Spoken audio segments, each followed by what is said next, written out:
বাংলাদেশ ক্রিকেটে আবারও ইতিহাস। আইপিএল নিলামে রেকর্ড গড়লেন বাঁহাতি পেসার মুস্তাফিজুর রহমান। 2 কোটি রুপি ভিত্তিমূল্যের মুস্তাফিজকে পেতে চেন্নাই সুপার কিংস ও কলকাতা নাইট রাইডার্সের মধ্যে চলে তীব্র লড়াই।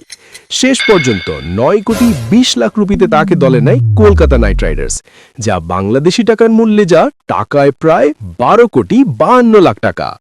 এটাই আইপিএলের ইতিহাসে কোনো বাংলাদেশি ক্রিকেটারের সর্বোচ্চ দাম। মুস্তাফিজ খেলছেন তার ষষ্ঠ আইপিএল মৌসুম। এর আগে তিনি খেলেছেন Sunrisers Hyderabad, Mumbai Indians, Rajasthan Royals ও দিল্লি ক্যাপিটালসে। এখন পর্যন্ত আইপিএলে তার উইকেট সংখ্যা 70-এর বেশি। তবে নিলামে দল পাননি আরেক বাংলাদেশি পেসার তাসকিন আহমেদ। এই নিলামে আরও রেকর্ড গড়েন অস্ট্রেলিয়ান অলরাউন্ডার ক্যামেরন গ্রিন, যাকে 25 কোটি 20 লাখ রুপিতে কিনেছে কলকাতা। আপনার মতে মুস্তাফিজ কি এবার কেকেআরের বড় ম্যাচ উইনার হবেন? মতামত দিন কমেন্টে। ভিডিও ভালো লাগলে লাইক দিন আর এমন সব আপডেট পেতে চ্যানেলটি সাবস্ক্রাইব করুন।